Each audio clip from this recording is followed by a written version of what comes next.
하나 에어로스페이스가 장 초반 강세를 나타냈습니다. 지난해에 이어서 올해 호실적이 기대되는 데다 트럼프 수혜가 기대되는 하나오션 지분 추가 매입에 따른 시너지 기대감에 투자 심리가 개선된 것으로 풀이됩니다.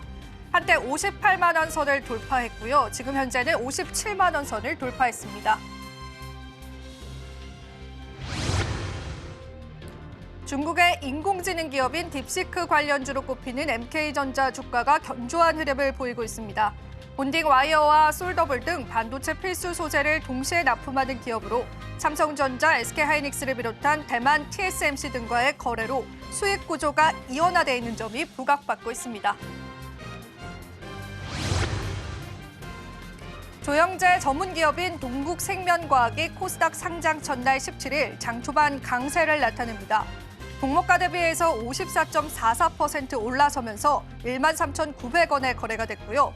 기관 투자자 대상 수요 예측에는 117대 1을 기록하면서 사상 최대의 경쟁률을 기록했다는 분석입니다.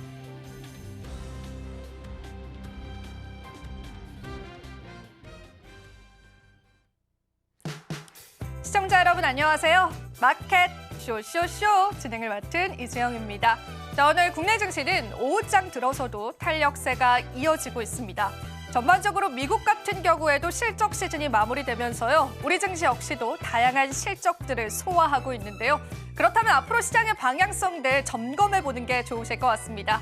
지금 현재 마감가 어떤 형성들 보여주고 있는지 살펴보시면서요. 오늘 시장 흐름들 저와 함께 체크해보시죠. 자, 오늘의 마감가들 같이 한번 살펴보도록 하겠습니다. 자, 오늘도 주요 종목군들의 급등락이 반복되고 있는 시장인데요. 자, 오늘 또 반도체 관련주, CXL 관련주, 추가적으로 조선 관련주들도 시장에서 상승 탄력 나타냅니다.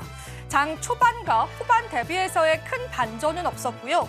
다만 삼성전자 쪽으로 외국인의 다시금 매도세로 돌아섰다라는 부분에서 수급 한번 체크해 보시면 좋겠습니다. 하이닉스는 외국인 매수는 여전히 유효한 모습도 확인이 되고 있고요. 자, 오늘 관세 리스크가 있었음에도 불구하고요. 2차 전지주들은 그래도 선방하는 흐름까지도 현재는 확인되고 있습니다. 특히나 삼성 SDI가 2.5% 상승을 나타내고요. 에코프로비엠 같은 경우에도 1.72%, 에코프로 머티는 11%의 급등 양상을 시연해주고 있습니다. 자, 오늘도 삼성화재와 삼성생명은 강세를 나타냅니다. 삼성생명이 6.7%, 삼성화재가 7.9%의 종가를 형성하고 있고요. 그간 낙폭에 컸었던 금융주단에 있었던 KB금융도 오늘 시장에서는 1%가량 상승합니다. 자, 오늘 삼성바이오로직스는 좀 쉬어가는 흐름 연출되고 있지만 그럼에도 불구하고 LG에너지솔루션의 시가총액을 뛰어넘으면서 3위 자리를 여전히 지켜주고 있는 모습까지도 확인이 되고 있습니다. 앞서도 언급드린 것처럼 하나 에어로스페이스는 오늘 시작에서도 8%가량 상승하면서 마감가를 형성하고 있다라고 보시면 되고요. 얼마 전에 AI 관련한 모멘텀으로 뜨거웠었던 인터넷 대표주들은 연일 쉬어가는 흐름까지도 현재는 포착되고 있습니다. 두산 에너빌리티도 실적 발표 앞두고 있습니다. 현재는 2.5% 상승 양상 보여주고 있습니다. 자, 전반적으로 시장은 그래도 주요 종목군들의 수급이 포착됩니다. 특히나 기관 쪽으로 계속되는 수급 유입이 있기 때문에요. 기관들이 바라보는 종목군들도 여러분들 체크해 보시면서요. 시장 수급 동향들 살펴보시면 좋겠습니다. 자, 마감 시장 그리고 그 이후의 시장까지도 저희와 함께 달려보시죠. 마켓 쇼쇼쇼 2부도 본격적으로 출발합니다.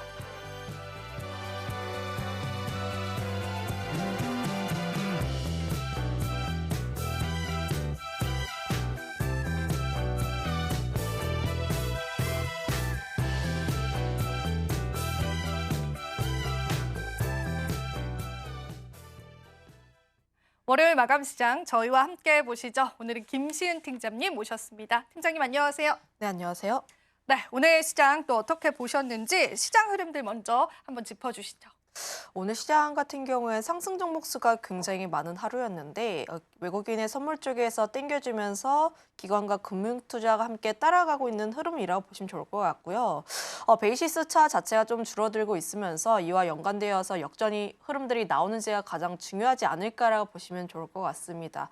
오늘 시장을 보게 되었을 때 그동안 주도했었던 반도체라든지 일부 종목군들, 그러니까 뭐 로봇이라든지 이런 섹터에서의 쉬어간 흐름들이 나왔고 그동안 많이 쉬었던 2차 전지라든지 혹은 바이오 일부 기업들이 다시 한번 올라가고 있는 흐름이라 보시면 좋을 것 같은데 지금 가장 중요한 게 2600선을 뚫었으니 2700을 돌파할 것인가 혹은 좀 눌릴 것인가에 대한 흐름이라 보시면 좋을 것 같아요. 여기에서 주도 섹터가 특히 반도체 쪽에 대한 수급이 긍정적으로 유입이 되면서 다시 한번 지수를 이끌어줘야지 추가 상승이 가능하지 않을까라 보시면 좋을 것 같아서 현재로서는 지금은 순환매 장세다라고 보시면 좋을 것 같습니다. 특히 기관 쪽에서 긍정적인 내용이 나왔던 쪽이라든지 이런 내용들이 있는 종목군들 쪽에서 순환매 흐름들이 잘 나와주고 있어서 최근 업종들이 꾸준하게 움직이기보다는 순환매 흐름들이 굉장히 빨라진다는 관점에서 보시면 좋지 않을까라는 의견 드리도록 할게요.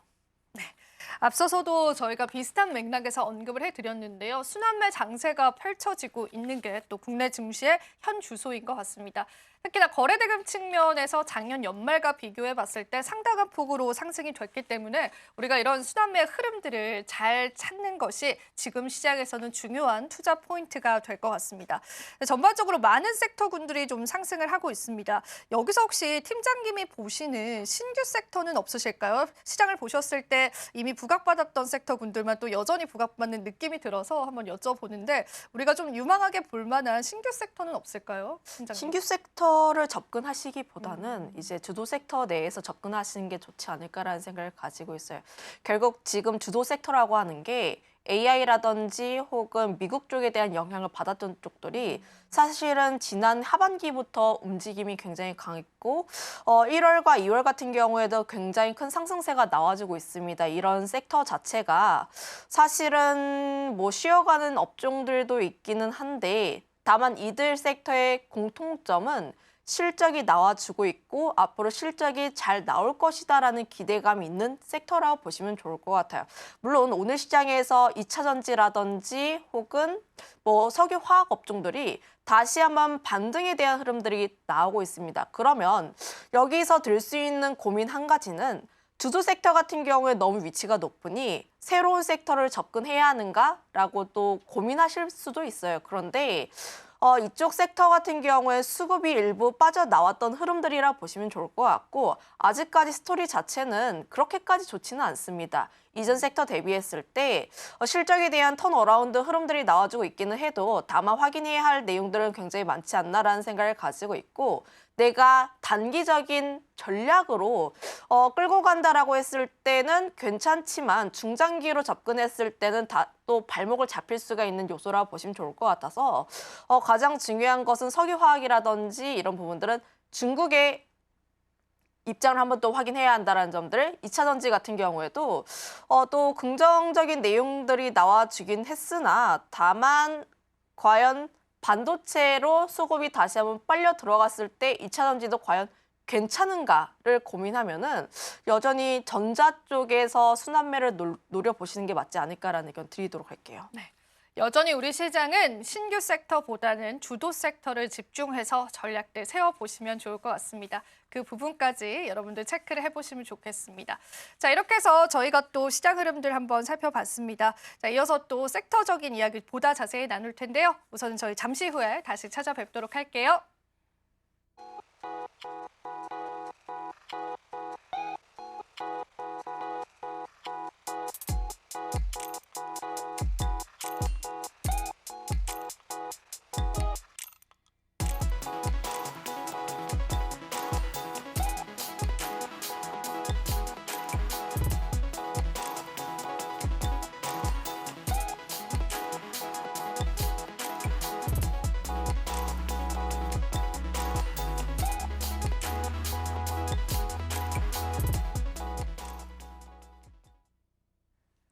오장 주도 섹터 여러분들 함께 해보시면 되겠습니다. 자, 우리 그래도 상승 종목 많은 시장입니다. 주도 섹터 긍정적으로 하나하나 열어보면 좋을 것 같은데요. 자, 오늘 알아볼 첫 번째 섹터부터 팀장님과 이야기를 나눠보겠습니다. 오늘 어떤 섹터부터 저희 한번 체크를 해볼까요?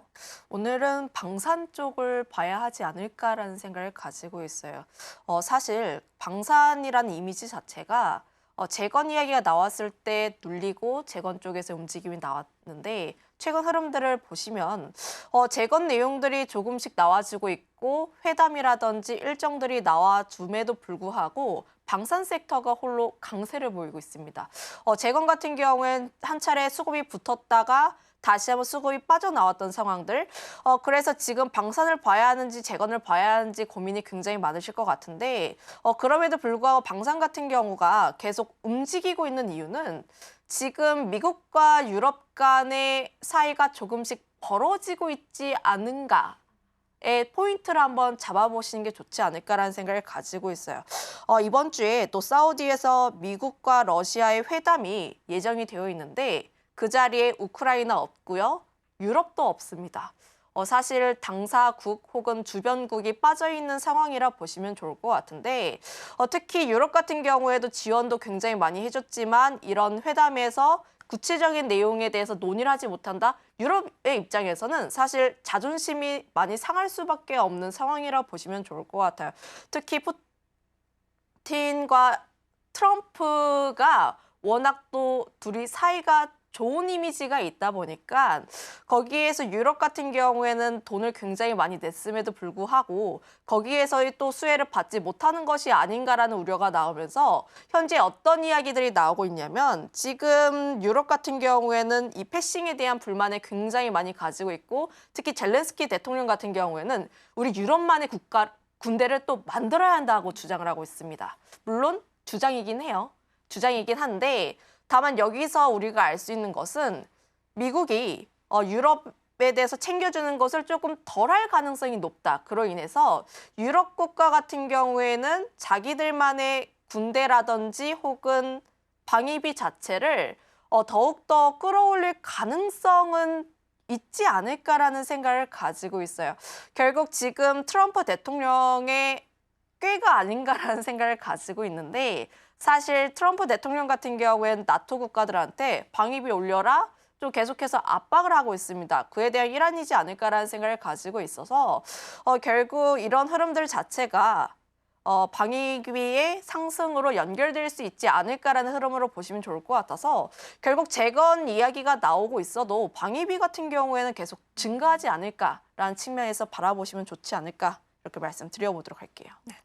우리가 통상적으로 이제 재건과 방산 산업은 좀 상반된 산업이다 보니까 이 부분에 관해서 한쪽 섹터가 주목을 받으면 다른 섹터가 또 주목을 덜 받게 되지 않을까 이런 우려감이 있습니다. 근데 지금 시장을 동향을 보시면요.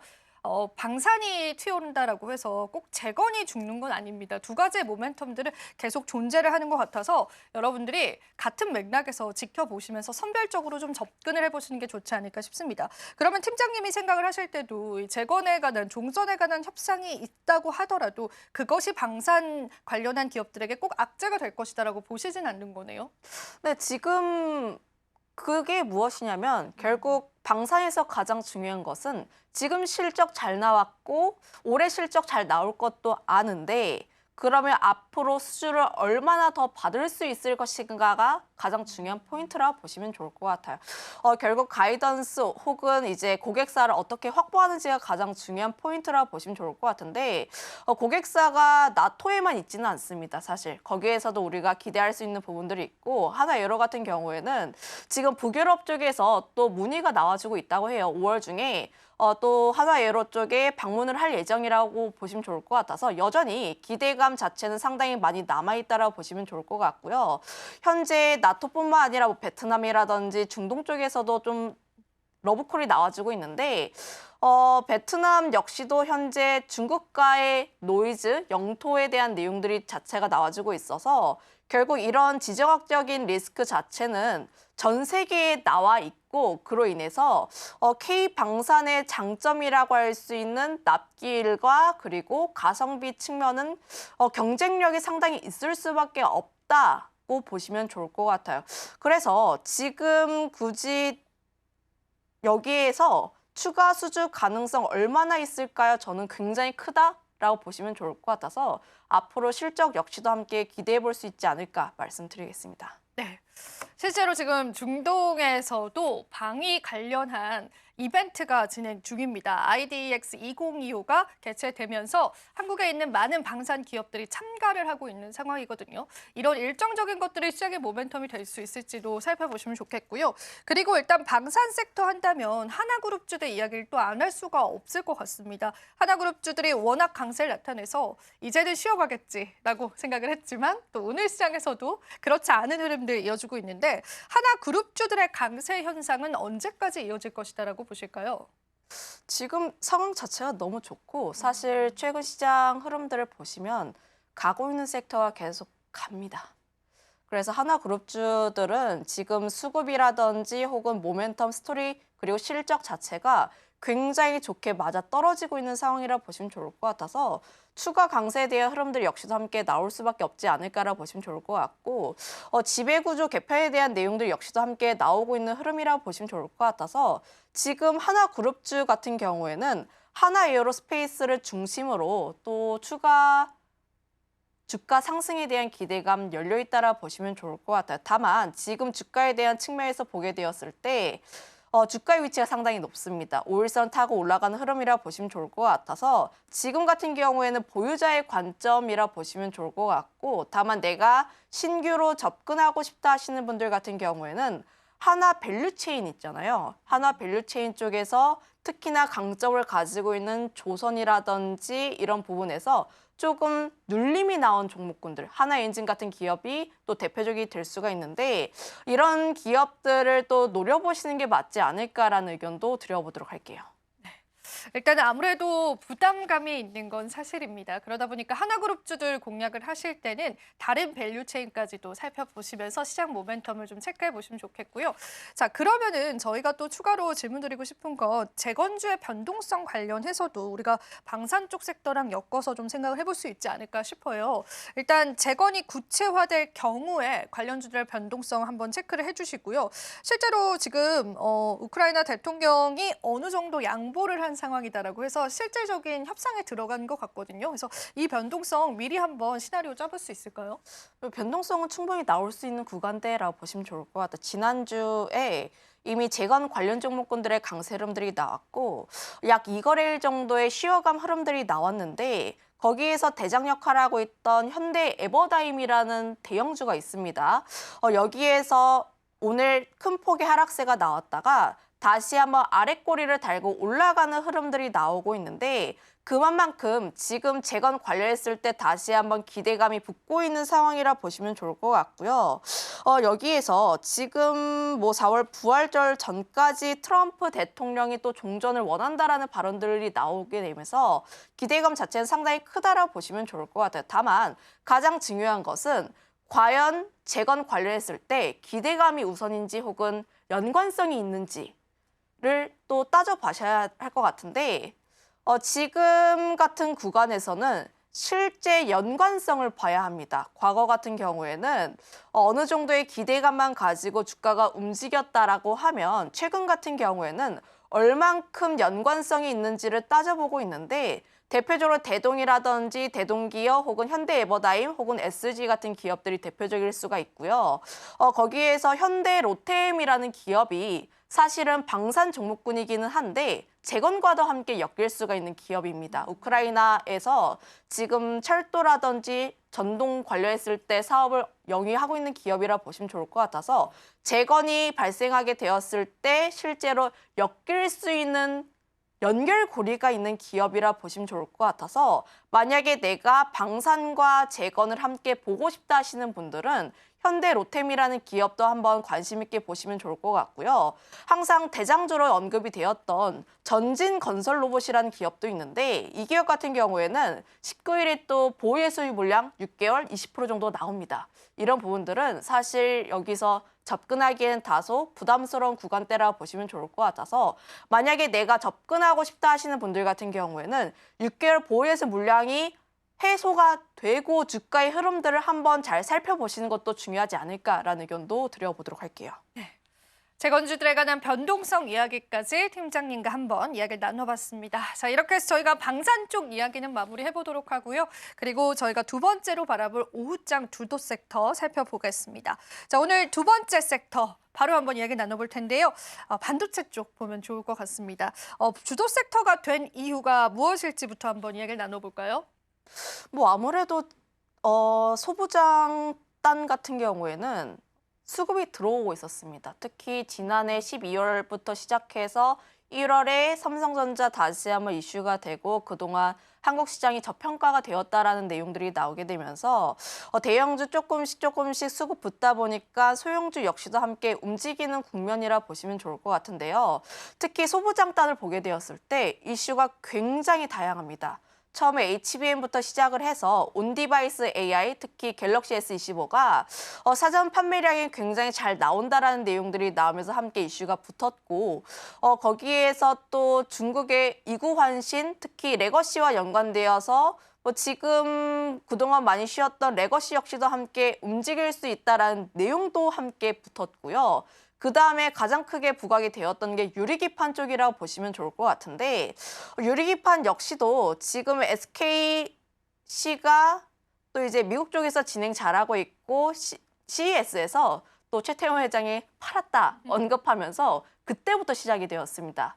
거기에서 삼성 역시도 함께 뛰어들었다라고 하면서 유리기판 관련 종목군들에 대한 강세 흐름들이 나왔다가 지난주부터 해서 CXL도 나왔고 오늘 같은 경우는 뭐 소캠 이런 내용들이 새로운 용어들이 등장을 하면서 현재 소부장단에서의 들썩거림을 나타내고 있다고 보시면 좋을 것 같아요. 우리가 여기서 알 수 있는 부분들은 CXL이라든지 소캠이라든지 이런 새로운 용어들 그러니까 그동안 잊혀졌던 용어라든지 혹은 새로운 용어들이 등장을 하면서 그 섹터를 부각시키고 있다는 겁니다. 여기서 보통 새로운 키워드가 등장하게 되었을 때 아무래도 많은 투자자분들께서 공부를 할 수가 있고 그거에 따라서 주가의 변동성이 또 크게 나올 수 있는 국면대라고 보시면 좋을 것 같아서 기판이라든지 LPDDR 같은 기업들 같은 경우에는 추가 상승세가 또 나올 수 있지 않을까라고 보시면 좋을 것 같고요. 유리기판을 보게 되었을 때는 사실 그동안 굉장히 큰 폭의 상승세가 나왔고 뭐 한빛레이저라든지 혹은 피롭틱스라는 기업들이 굉장히 큰 폭의 상승세가 나왔는데 다만 단기적인 이벤트를 보게 되었을 때 세미콘 코리아가 19일에 예정이 되어 있어요. 19일에 예정이 되어 있는데 유리기판이 또 이때 제품을 공개한다든지 뭐 ISC라든지 이런 기업들이 또 유리기판 관련해서 제품을 공개할 것이다라고 보도가 나왔습니다. 그러면 여기서 이벤트를 앞두고 기대감을 모아서 주가가 움직인 부분들이 있었는데 실제로 이벤트가 공개가 되고 뚜껑을 열어보니까 그렇게까지 또 새로운 내용은 아니다라고 하면 또 세럼 물량으로 작용할 수가 있으니 지금 같은 구간에서 유리기판 관련 종목군들 관심 있게 봐야 하는 것은 맞기는 하나 다만 단기 소멸에 대한 가능성을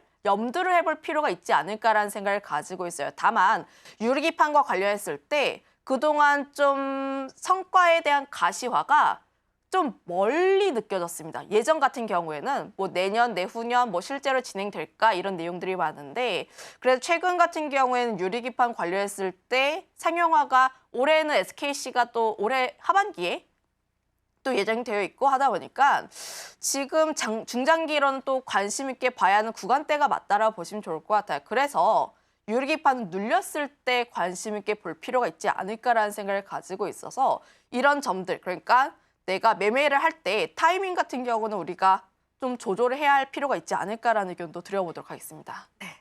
반도체 소부장이라 쓰고 또 유리기판이라고 읽을 수 있을 것 같습니다. 워낙 유리판 관련한 모멘텀들이 시장에 뜨겁게 작용을 했었기 때문에 추가 기대감들도 우리가 해볼 수 있을 텐데요. 관련한 일정이 있습니다. 그런데 그 일정에 오히려 세론이 나올 수 있다는 시나리오들도 염두를 해두시고요. 사실상 소부장 관련주들도 눌려있던 적이 워낙 긴 기간이었잖아요. 그래서 지금의 반등들이 좀 추세 전환이면 어떨까라는 그런 희망회로도 좀 돌리게 된 것 같습니다.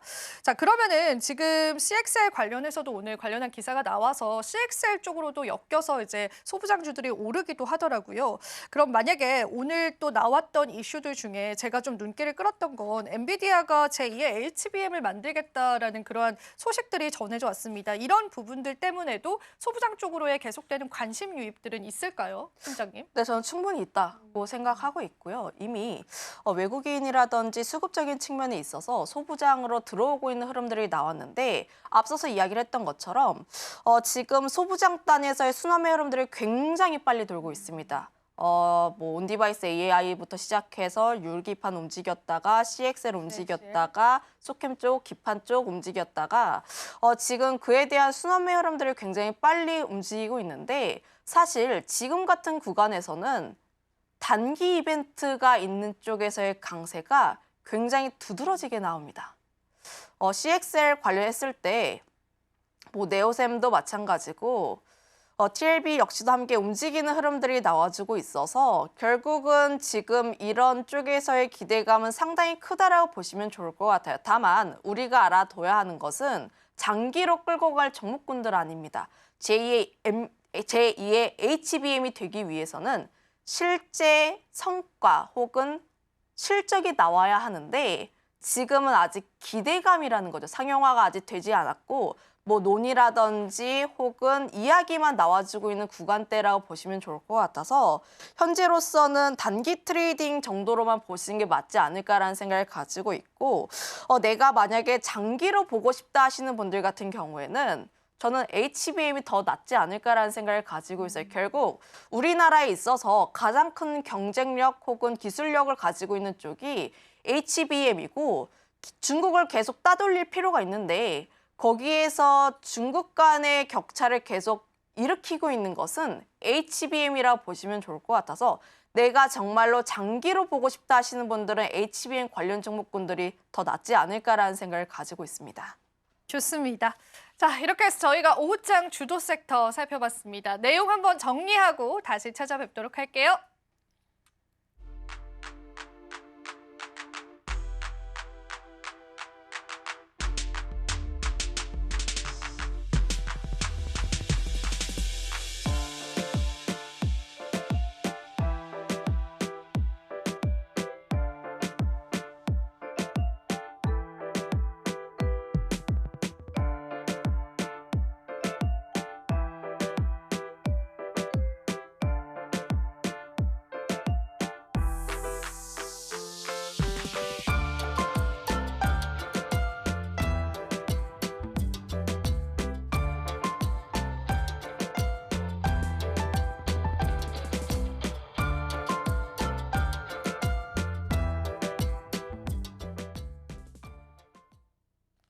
네, 우리 시장 마감 향해 가고 있습니다. 마감 전 특징주 한번 살펴보면서요. 마감 시장 전략 세워볼 텐데요. 팀장님께 여전히 부탁드려 보겠습니다. 우선 삼양식품이 오늘도 상승을 합니다. 실적 좋은 거, 또 수출량 좋은 거 이제 많은 분들이 아실 텐데요. 한번 포인트 짚어주시죠. 결국 지금 삼양식품 같은 경우엔 Q에 대한 확대 기대감이라 보시면 좋을 것 같아요. 애초에 실적에 대한 기대감도 상당히 많이 올라와 있는 구간대라고 보시면 좋을 것 같고 최근에 또 이제 SNS라든지 뉴스들을 잘 살펴보게 되었을 때 편의점에 불닭볶음면이 없다. 보셨나요? 저 못 샀어요. 네, 그만큼 네. 지금 삼양식품 같은 경우에는 불닭볶음면에 대한 Q 물량이 계속해서 그러니까 수요가 늘어나게 되면서 지금 국내에 대한 물량을 해외로 팔고 있다라는 내용들이 나오고 있는데 그만큼 지금 올해 역시도 실적에 대한 기대감이 상당히 많이 올라와 있지 않나라는 생각을 가지고 있어요. 결국 지금 시장을 보게 되었을 때 실적이 좋거나 혹은 이슈가 되고 있는 쪽에서의 모멘텀 플레이가 계속 나와주고 있는데 여기에서 삼양식품 같은 경우에는 실적에 대한 호조세가 또 추가로 나올 수 있지 않을까라고 보시면 좋을 것 같아서 여전히 신고가에 대한 행진을 보여주고 있다라고 보시면 좋을 것 같습니다. 거기다 기관 역시도 함께 수급이 긍정적으로 붙고 있는 흐름이 나오고 있어서 좀 체크를 해볼 필요가 있다라는 점들 만약에 삼양식품이 계속 올라가게 되었을 때 여기서 S&D 역시도 함께 볼 필요가 있지 않을까라는 의견도 드려보도록 할게요. 네, 좋습니다. 마감 전 특징주까지 살펴봤고요. 자, 우리 시장 마감 향해 가고 있습니다. 어떤 마감가 형성될지 마감 시장 살펴보고 다시 찾아뵙겠습니다.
네, 우리 시장 오늘 마감 지어졌습니다. 자, 오늘 같은 시장은 또 빨간불로 마감이 됐는데요. 외국인이 그래도 선물 쪽에서 매수 보여줬고요. 연기금은 작년 12월 27일 이후로 계속되는 연속 순매수세도 나타내주고 있습니다. 자, 우리 시장 또 어떻게 보셨는지 팀장님과 이야기 나누면서요. 마감 한번 같이 지어보면 좋을 것 같습니다. 자, 오늘도 그래도 강했던 것 같습니다. 코스닥이 좀 더 강했던 것 같아요. 팀장님 어떻게 보셨을까요, 오늘 시장? 코스닥 쪽이 조금 더 강했다라는 것은 그동안 쉬어졌던 종목군들에 대한 강세 흐름들 결국은 종목 장세가 아닌가라는 생각을 가지고 있어요. 오늘 역시도 프로그램 비차익 순매도가 나와주게 되면서 대형주보다는 또 소형주 쪽에 대한 흐름들이 긍정적이었다라고 보시면 좋을 것 같고요. 결국 바닥권 쪽에서의 움직임이 그래도 나와줬던 하루가 아닌가, 특히 2차전지 쪽에서의 긍정적인 흐름들이 나왔다라 보시면 좋을 것 같은데 앞서서 이야기를 했던 것처럼 그동안 기존 주도주 쪽에서의 기간 조정 혹은 약간의 쉬어간 흐름들이 나온 상황 속에서 바닥권에 있던 종목군들의 강세 흐름들은 긍정적입니다. 긍정적이기는 한데 다만 여기에서 외국인 혹은 현물 쪽에서의 추가 수급 유입 여부가 얼만큼 나올 수 있을지는 조금 보수적으로 봐야 하지 않을까라는 생각을 가지고 있어요. 2600대를 뚫긴 했으나 다만 2700을 향해서 가기 위해선 또 하나의 모멘텀이 필요한 부분들인데 여기에서 과연 반도체를 빼고 우리나라의 수출 데이터가 긍정적으로 나올 수 있을 것인가에 대한 우려 첫 번째, 두 번째 같은 경우에는 관세에 대한 내용들 자체가 아직까지 해결이 되지 않았습니다. 물론 우리 시장 관세에 대해서 내성이 생겼고 항상 관세에 대한 내용들이 불거졌을 때마다 월요일 시장 같은 경우에는 주말에 항상 관세에 대한 내용들이 나왔고 월요일 시장에 항상 하락해서 시작했다가 오히려 오후장에서 강했던 흐름들이 나왔는데 그런데 시장에서 트럼프 대통령이 이제 관세를 협상 카드로 쓰려는 것은 알고는 있어요. 하지만 그에 대한 불확실성이 온전하게 해소가 되지 않았다는 것 역시도 사실입니다. 여기에서 이런 내용들 자체가 저는 해소가 될 필요가 있지 않을까라는 생각을 가지고 있어서 지금 지수 상승에 대해서는 조금씩은 회의적이지 않을까라 회의적이라기보다는 조금씩은 대비를 해야 하지 않을까라는 생각을 가지고 있고 그거에 따라서 업종별 전체적으로 움직이다라기보다는 현재 이슈가 굉장히 강하게 나와주고 있는 쪽들 혹은 주도 섹터 쪽에서의 움직임이 그래도 낫지 않을까라는 생각을 가지고 있는데 아무래도 움직임이 나왔을 때마다 현재 구간대 같은 경우에는 앞서 이야기를 했던 것처럼 지수 상승보다는 조금 주의를 해야 하는 입장이다 보니까 내가 접근을 할 때는 단기적인 전략이 맞지 않을까라는 생각을 가지고 있고 만약에 2차 전지로 접근을 한다라고 가정을 했을 때에도 접근은 가능은 하긴 한데 3월에 전고체 관련 이벤트가 터지게 되었을 때 그때에 대한 파급 효과를 감안을 하면 그 기간 자체가 그렇게 길지는 않다라는 거예요.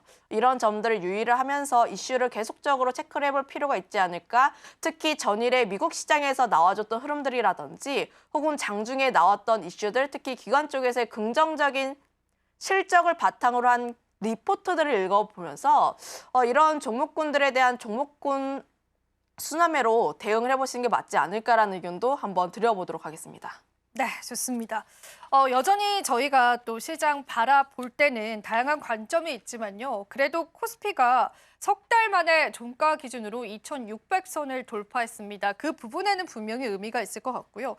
제가 또 여쭤보고 싶은 부분들은요. 오늘 이런 얘기 나오더라고요, 증권사에서.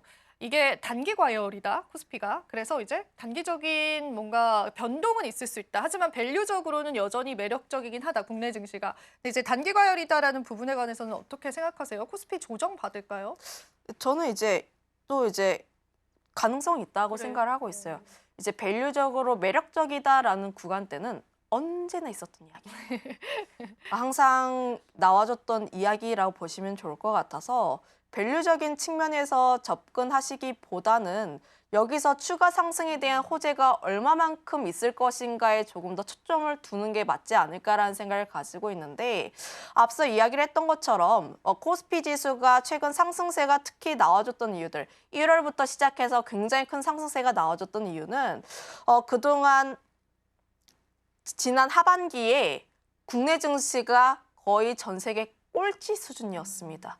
이제 그런데 북클로징 진행하게 되면서 그동안 덜 받았던 모멘텀들을 1월과 2월에 한 번에 받았고 특히 AI가 주도 산업에 대해서 우리나라 역시도 함께 끼어갈 수 있는 부분들인데 끼어가지 못했다는 점들이 좀 반영이 되면서 움직였다라는 측면이 있어요. 거기다가 올해는 사실 우리나라의 경제 성장률을 따져보게 되었을 때 사실 좋지는 않습니다. 사실은 좋지는 않은데 이거에 대한 악재가 지난해 하반기에 반영이 되었다라는 점들을 감안을 해서 좀 상승세가 가파르게 나온 것은 맞는데 사실 지금 구간대 같은 경우에는 오버슈팅이 저도 맞다라고 생각을 하고 있어요. 그래요? 또 이제 수급 굉장히 큰 주도 섹터 쪽에서 움직임이 나와주고 있는데 여기에서 앞서 이야기를 했던 것처럼 호재가 무엇이 될까? 그리고 통계상을 보게 되었을 때 12월부터 한 3월까지는 또 주식시장이 좋습니다. 거기에서 지금 또 추가 상승에 대한 모멘텀을 조금 더 고려해 볼 필요가 있지 않을까라는 생각을 가지고 있어서 지금 구간대에서 너무 보수적이다 보다는 주의를 해야 하는 단계 정도로만 인식해 보시면 좋을 것 같고 제가 여기에서 좀 주의를 해야 한다라고 해서 그럼 지금 종목군 다 팔고 현금 매수에 다 확보해야 되나요? 또 이건 아니에요. 여기서 내가 비중을 조절할 때 약 10에서 15% 정도의 비중 조절만 어느 정도 진행을 하면서 현금을 어느 정도 확보를 해보시는 게 맞지 않을까라는 의견도 한번 드려보도록 할게요. 네. 오늘 또 한켠에서는 단기 과열 이야기가 나오더라고요. 그래서 한번 팀장님과 이 이야기 풀어봤고요. 자, 그럼 저희 이제 이슈 TMI 시간으로 넘어가 보도록 하겠습니다. 자, 사실 내일을 예측하는 게 가장 힘들죠. 저희가 이슈 TMI를 통해서요. 오늘 또 시장에 관한 다양한 이야기들 나눠보도록 하겠습니다. 자, 그렇다면 저희 이슈 TMI 잠시 뒤에 다시 살펴볼 텐데요. 자, 지금 저희 바로 한번 살펴보도록 하겠습니다. 오늘은 머스크의 야심작. 사실 저도 이거 좀 기대하고 있습니다. 저도 이제 AI 자주 사용하는 그런 사람으로서 어떻게 보실까요? 오늘 이슈 TMI? 좀 기대될 만하다. 그쵸. 특히 일론 머스크라는 인플루언서이고 또 우리가 가장 관심 있어하는 AI가 또 결합이 되어 있다 보니까 사실 어떤 내용이 나오는지가 가장 중요하지 않을까라는 생각을 가지고 있어요. 결국 지금 뭐 사람들에게 물어보면은 AI 쓰냐 혹은 뭐 챗GPT라든지 퍼블렉시티라든지 이런 거 쓰냐 하시면 또 쓰시는 분들이 좀 어느 정도 있으시고 안 쓰시는 분들은 계속 안 쓰시더라고요. 또 이제 이런 연령대에서 약간 갈리긴 한데 그런데 최근 업무에 대한 효율화를 보게 되었을 때 GPT라든지 퍼블렉시티 같은 경우는 계속해서 쓸 수밖에 없습니다. 그리고 무료 버전과 유료 버전의 차이가 굉장히 성능적으로 확연하게 차이가 나는 부분들이 있어서 결국 AI를 활용하면서 돈을 벌고 있는 기업들 자체가 굉장히 많아지고 있다라고 보시면 좋을 것 같은데 오늘 뉴스 신문을 보니까 또 GPT 구독자 수가 굉장히 많이 늘어났다라는 기사를 또 봤습니다.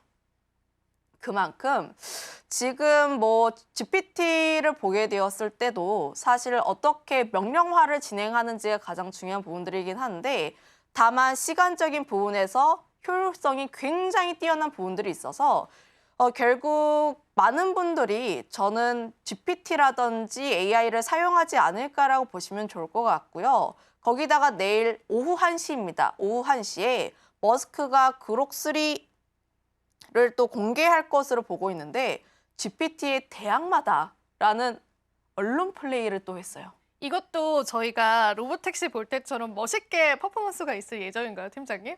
저희가 또 라이브로 시청을 해봐야 되는 부분일까요? 라이브로 시청해야 하고요. 그쵸? 거기서 네. 어떤 멘트들이 나오는지 역시도 봐야 맞아요. 하는데 거기에서 굉장히 환호할 만한 멘트가 나온다. 특히 AI 시장에 대해서 수익성이라든지 혹은 시장이 확대가 될 수밖에 없는 부분들 혹은 인프라 계속 투자가 될 수밖에 없는 발언들이 나오게 된다면 다시 한번 AI와 연관되어 있는 쪽들에 대한 강세름들이 나오지 않을까라는 생각을 가지고 있어 대표적으로 반도체라든지 혹은 전력 인프라라든지 로봇이라든지 이런 섹터가 또 대표적으로 될 것 같은데 관련했을 때 움직임이 나올 수가 있으니 또 주목해볼 필요가 있지 않을까라 보시면 좋을 것 같고요. 거기다가 19일에 또 트럼프 대통령과 일론 머스크가 폭스뉴스에서 연설을 할 예정이라고 합니다. 강력한 투톱의 조합이라고 보시면 좋을 것 같아서 결국 이런 연설 이벤트 역시도 기대감을 모을 수밖에 없는 구간대라고 보시면 좋을 것 같아서 지금 같은 구간에서는 AI와 연관되어 있는 쪽들에 대한 관심이 계속적으로 유효하다라고 보시면 좋을 것 같아요. 오늘 시장 역시도 의료 AI 쪽에 대한 강세 흐름들이 나왔는데 뭐 신테카 바이오라든지 이런 루닛 이런 종목군들 역시도 이벤트를 받을 수밖에 없는 구간대라고 보시면 좋을 것 같아서 결국 AI와 연관되어 있는 모든 종목군들에 대한 관심도가 유효하다. 다만 내가 실적적인 측면에서 보게 되었을 때 저는 전력 설비 관련했을 때도 관심이 필요하지 않을까라는 생각을 가지고 있거든요. 사실 HD, 현대 일렉트릭 굉장히 큰 폭의 상승세가 나왔다가 최근 관세에 대한 노이즈 받으면서 다시 한번 주가가 하락하고 있습니다. 현대 일렉트릭이 그렇게까지 크게 하락하고 있는 이유는 북미 쪽에 대한 비중 자체가 좀 크다라고 보시면 좋을 것 같은데 다만 우리가 생각하게 되었을 때 현재 AI와 연관되어서 구독화가 진행이 되고 있고 수익성이 진행이 되고 있는데 거기에서 과연 미국이 인프라 투자를 안 할 것인가 심지어 중국 쪽에서 딥시크라는 이벤트가 나왔는데 여기서 미국이 깨갱 하고 투자를 안 할까라는 생각을 하면은 그건 또 아니라고 보고 있어요. 지금 변압기 같은 경우에는 이제 초고압 변압기를 보게 되었을 때 PPI도 그렇고 지금 쇼티지가 계속 나와주고 있는 구간대라고 보시면 좋을 것 같아서 내가 만약에 실적 기반인데 만약에 눌려있는 종목군들에 대해서 관심 있게 보고 싶다 하시는 분들 같은 경우에는 초고압 변압기 영위하고 있는 기업들 위주로 보시는 게 맞지 않을까라는 생각을 가지고 있고 그 안에서도 저는 HD 현대일렉트릭이라든지 LS처럼 또 묵직하게 끌고 가시는 종목군들이 현재로서는 좋지 않을까라는 의견도 한번 드려보도록 할게요. 네, 저희가 또 관련한 이슈들 같이 한번 다뤘는데요. 이번 이슈는 인물에 조금 더 초점이 맞춰져 있죠. 머스크와 또 트럼프의 입에서 또 어떤 단어들이 나올지에 관해서 시장의 움직임들 주목해 보시면 좋겠습니다. 앞서 언급했던 그록 쪽 이야기 조금만 더 언급을 해보자면요. 한국 시간으로 18일 오후 1시입니다. 내일 오후 1시에 또 라이브 시연을 한다고 해요. 배포와 함께 라이브 시연을 한다고 하는데요. 일단 일론 머스크는 이 일정 때문에 나는 너무 바빠서 당분간 트위터를 올리지 못할 거야 이런 이야기까지 했더라고요. 그래서 지구에서 가장 똑똑한 AI가 나올 것이다 라고 선전포고를 하고 있습니다. 그래서 우리가 관련한 수혜 섹터 오후장에 움직일 수도 있지 않을까라는 생각이 좀 들기는 해서 혹시 관련한 수혜 섹터 기대되는 것들 몇 가지를 좀 짚어볼 수 있을까요? 팀장님? 그록3이다 보니까 뭐 가장 떠올릴 수 있는 거 뭐 소프트웨어라든지 혹은 반도체 혹은 로봇 쪽이 되지 않을까라는 생각을 가지고 있는데 플러스 알파로 생각하게 되었을 때 일론 머스크와 연관되어 있는 섹터 대다수가 해당되지 않을까라는 생각을 가지고 있어요. 앞서서 이야기를 했던 것처럼 또 AI를 넓게 펼쳐서 보면은 반도체도 엮일 수가 있고 그렇네요. 전력 인프라, 굉장히 다양한 섹터들이 엮일 수밖에 없는데 다만 단기적인 움직임을 보게 되었을 때 소프트웨어 관련 기업들이 그동안 좀 쉬어졌던 흐름들이 나와줬기에 지금 같은 구간에선 소프트웨어 관련 기업 역시나 함께 관심 있게 봐야 하는 구간대가 아닌가라는 생각도 가지고 있습니다. 다만 소프트웨어 기업이라고 해서 무조건적으로 움직인다라기보다는 실적이 잘 나오고 있는 기업인가를 우선적으로 보실 필요가 있고요. 특히 뭐 한글과 컴퓨터라든지 더존비즈온 같은 기업들 같은 경우가 실적이 그래도 어느 정도 나와주고 있는 소프트웨어 기업이라 보시면 좋을 것 같은데 이런 기업들을 위주로 보시거나 혹은 대기업과 연관성이 있는 기업들 를 위주로 보시는 게 맞지 않을까라는 생각을 가지고 있어서 대표적으로 클로봇 같은 기업들 역시도 함께 대기업과 함께 연결성 있는 기업군이라 보시면 좋을 것 같고 특히나 주가 상승에 대한 부분들에 있어서 약간 쉬어졌다가 다시 한번 지지 라인대를 받고 버텨주고 있는 흐름들이라고 보시면 좋을 것 같아서 만약에 여기서 긍정적인 내용들이 또 터져 나오게 된다라고 하시면 추가 상승에 대한 기대감 역시도 함께 나올 수 있지 않을까라는 의견도 한번 드려보도록 하겠습니다. 네, 좋습니다. 일론 머스크가 또 시장에 다양한 변화를 일으킬지가 좀 중요할 것 같습니다. 그런데 사실 지난 로보택시 때는 오히려 세론이 좀 나왔습니다. 그래서 그 부분에 관해서도 시나리오를 좀 짜봐야 될 것 같은데 일단은 AI 소프트웨어 쪽은 또 워낙 전망치가 좁기 때문에 관련해서 지켜보시면 좋겠고요. 마지막으로 이런 머스크의 행보가 딥시크에 관한 쇼크를 잠재울 수 있을지도 좀 궁금합니다. 어떻게 좀 시장에서는 해석이 될까요? 딥시크에 관한 대항마가 될 수 있을지 아니면 계속 이런 AI 소프트웨어 쪽에 관한 경쟁 구도가 심화될지 어떻게 보세요? 뭐 쇼크를 잠재울 수 있을까는 아니에요라고 생각을 하고 있고요. 그 이유가 딥시크가 쇼크를 줬던 이유는 지금 중국 쪽에서 굉장히 저렴한 비용으로 챗 GPT의 버금가는 성능을 만들어냈다라는 내용들이 나오게 되면서 사실은 그렇게까지 큰 인프라를 투자하게 되었는데 여기서 인프라 투자를 멈추지 않을까라는 우려가 나왔습니다. 그래서 전력 인프라라든지 혹은 그와 연관되어 있는 쪽에서의 흐름들이 다소 막힌 흐름들이 나왔는데 여기서의 흐름들은 다르죠. 머스크 같은 경우에는 이제 미국 쪽이라 보시면 좋을 것 같고 과연 그록3가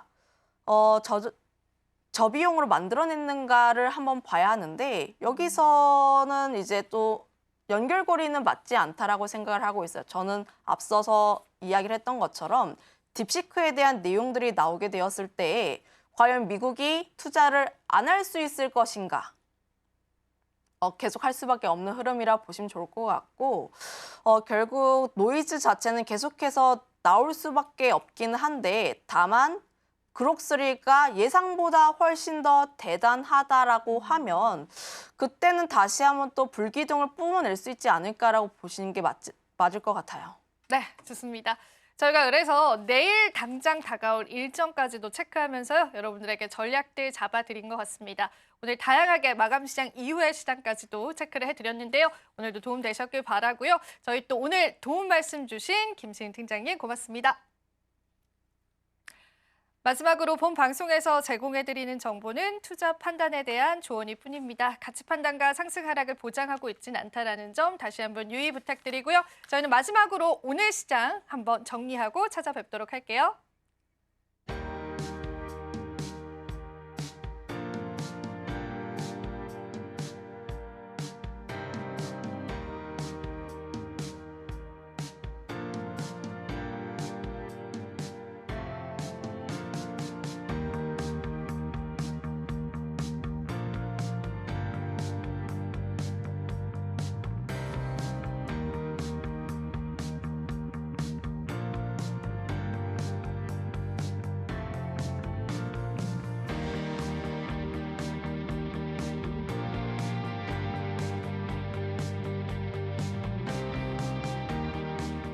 네, 우리 시장 오늘 여러분 어떻게 보셨나요? 여전히 강한 시장들 연출이 됐습니다.